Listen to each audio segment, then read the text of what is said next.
I didn't even know that a vaccination was available, so it's amazing. Well, it's the flu vaccination, isn't it? Yeah, exactly. Yeah, it's sort of a not guaranteed to prevent you from getting the coronavirus, but still Absolutely not. helps build some immunity to some viruses, and you never know. But basically, they're looking at ways to make people feel safer. Yes. And some of the players are against that. Yes.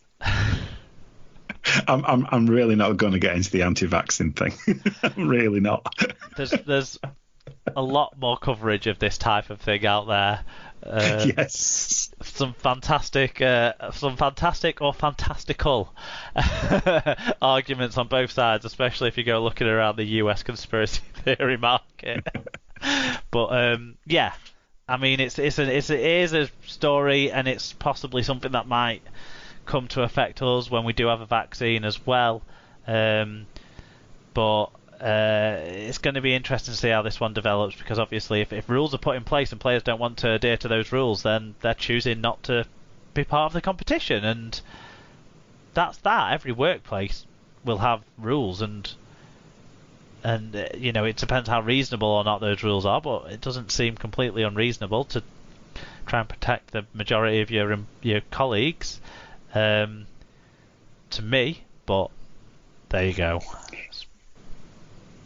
Yes, they're welcome to pursue a different career if that's what they wish to do. Yeah.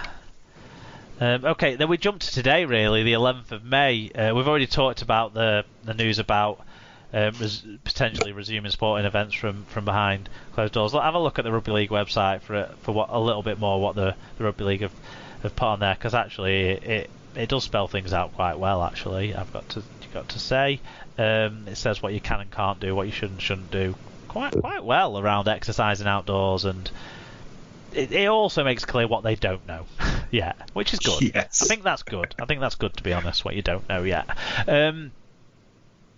But also, another story, Wales hope to play England in a men's and women's rugby league doubleheader to mark the contribution of the NHS and other key workers if the autumn test schedule is disrupted.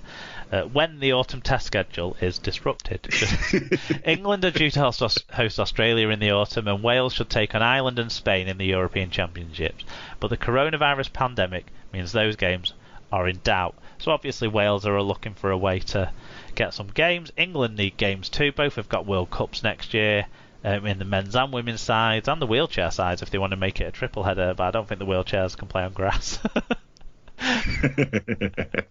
It's the most inclusive sport in the world, but let's not try and make them like roll around on an outdoor grass pitch in Just need a hard surface. It's a bit harsh on the guys and girls who play that sport. What do you think?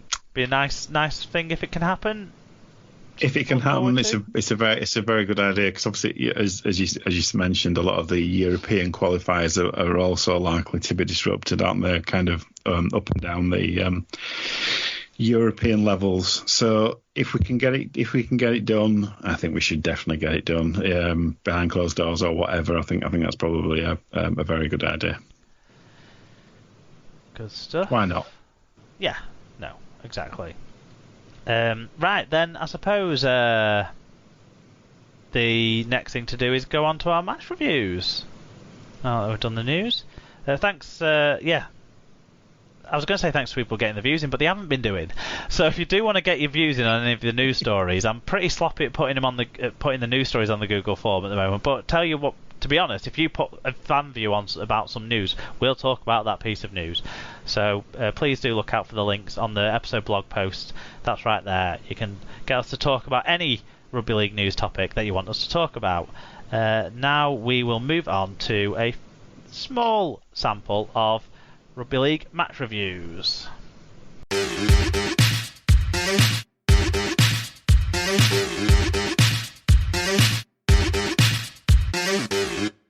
Match reviews time then, and we've had a few in, which is really cool. We're going to start with Hull versus Bradford, 26-24 to Hull in the 2005 Cup, in round 5 of the Cup that year. Joshua's granddad weirdly is watching the 2005 Challenge Cup campaign in reverse order. But it's still great to hear about all these games. And Joshua's granddad said, "What a set of big bastards Bradford had in those days. Cook inspired us to play them off the park for 60 minutes until the comeback came, leaving FC hanging on. Big Les proved a handful, but Sticks stuck to him. Otherwise, he would have had more than his two." Sticks in Hull FC conversation is Richard Whiting, isn't it? Richard Whiting. Yeah. I've got to be honest. I don't remember that game at all. Sorry, Joe. You know what? I don't either. But then again, you block out the defeats, don't you? So. My team haven't lost since early March. I've watched a lot of games and they haven't lost one of them yet. Actually, amazing. I saw some highlights of us lose at the weekend. It's amazing what happens when you watch Wigan TV, isn't it? If only Bradford had a similar service. If only they don't show everyone games of like Odsal looking full or half full. They're not, because all the fans will just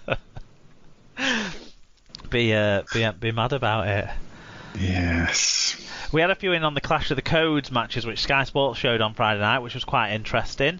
They showed both games. So the Rugby League game first, which was played at Main Road, Wigan versus Bath, and then Bath hosting, but at Twickenham, the return game a couple of weeks later in the under union rules. And we had some views in on this, didn't we? We did, yeah. So first one from Always in Our Shadow said, well, we handed the rah-rahs their arse at Main Road. If only Hull could kick goals, this would have been a proper scoreline. And typical of the boring bastards, first thing they do at their place is kick a bloody penalty. And John Hamilton, who we had on the show recently, and we know was at this stage a union man more than a league man. So he said that Wigan back five was a scary prospect to rugby league teams! ! Bath defence was woeful, just couldn't keep up with the power, speed and angled running of Wigan. Couple of Bath's guys held their own, but fitness and athletic ability were in a different class. Could have been 100 easily. Enjoyed the uncomfortable look on Stuart Barnes' face. Yeah, we all love that. But generally liked the good spirit in which it was all conducted. And then he got in touch about the return game. He said, the last quarter highlighted the difference in fitness. Wigan ran in 2 tries from behind their own post and drew the second half in a game where they were being penalised for breaking laws they didn't know existed. Bath had a tough one because they could have hammered Wigan by playing boring set-piece union but wanted to play open rugby, at which Wigan were better. So yeah, the first game Wigan absolutely spanked Bath. To be honest, I turned it off after 20 minutes because it is such a straightforward procession of tries that it wasn't even fun to watch. No. For me. And then the reverse game wouldn't have been fun to watch either. I've got them both recorded in case I do go back to watch them in full, but I just can't see it. Me getting too excited for them. The idea was exciting, but I can't see myself getting too excited for it. I'd rather they showed the Middlesex Sevens, what Wigan were in, and then what Bradford were in a couple of years later in their completion. I think that maybe will be a bit more of an even playing field as well. Yeah, I mean, obviously, 96 was an interesting time in terms of, obviously, Union had just officially turned professional, hasn't it, the year before? And you can really tell the difference, can't you? You know, I think if you were to reenact this now, I think it would be slightly different. It wouldn't be the difference wouldn't be as clear, would it? But you could really see some of the fitness issues with the Bath players, without question. They were, yeah. And that would not be the same now. That's fair. No. You know, they've been professional for a year at that stage. It's now been a professional sport for 25 years. So, you know, there was a difference there between that Wigan side. If it was a different rugby league side at that time, it might have been a closer outcome. I'm not sure, but certainly that Wigan side were were something else, and the back but the back six, the back Darren seven. is they weren't even the best team that year, were they? Really? Not by the end of the year. No, that's fair. No. That's fair. Yeah, they just that side was still really the side of the winter era, wasn't it? Rather than the side of the side that was to come in the summer era. It was in that transition, wasn't it? Yeah. Obviously, as well, we couldn't do that now. The way that these athletes train, the way that they play, the way that the fixtures are organised, I just wouldn't see any sort of gap. And I think whilst there was an idea at the time of everyone becoming friends, it's not really played out that way. No. So I don't see it happening again. I once watched a game where Blackpool Panthers played against Fylde Rugby Union, and they played half of league rules, half of union rules, but basically it was an exhibition match for just before Christmas, I think, or just after Christmas. It was a lot of fun, but it wasn't taken seriously by anyone, and so there was no real set piece play. Both ways round, and no real penalties in the same regard that you'd see. Just like it would have been silly to penalise people all the time in those games, wouldn't it? Yeah. Getting the balance right was difficult, but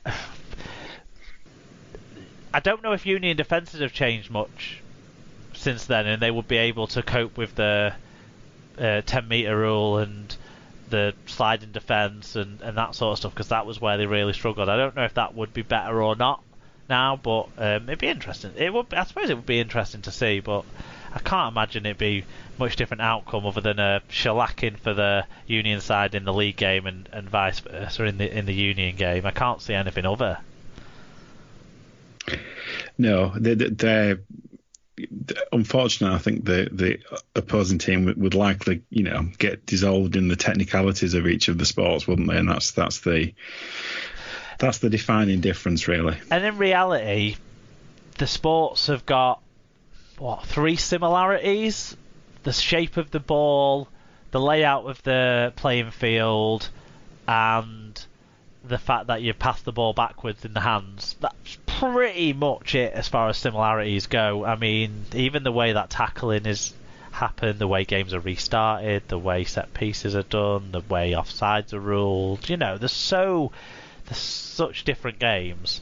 The fact that the be in the name, it kind of misleads. It is effectively very similar to an idea of, Aussie rules football and American football. Yeah. Played with the same sort of shaped balls, totally different games. Yeah, the sports that have evolved away from each other over 125 years, and that doesn't seem to be stopping anytime soon. What about you? What have you watched this week? So I watched a couple of things. I hope people managed to catch the show on the BBC with Challenge Cup Classics, which was there's some brilliant games in that. I'd forgotten how good the 2005 final was.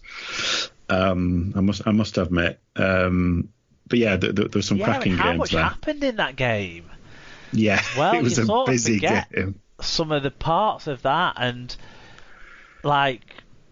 Hull changing the team around as they went through the game because of the Briscoe not being available, who was the best option at fullback, and stuff. Aspects like that you forget parts that were overcome as well, don't you? Yeah, you do. And Marcus Knight bouncing back from that error to score that try.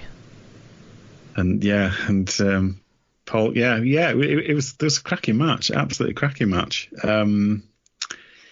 What else? Yeah, I enjoyed the because I hadn't really seen much of the 87 final either, the Halifax final against Saints. That was a good one. That was absolutely outstanding.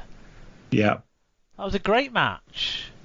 It was interesting, some of the names as well, some of the players that kind of were still around when I kind of first started watching, so there was definitely some overlap there. Your Paul Loughlin's of this world and people like that. Yeah, people like Andy Platt, who I sort of forget was at Saints before. He had a great career at Wigan. I tell you that the biggest revelation of that entire program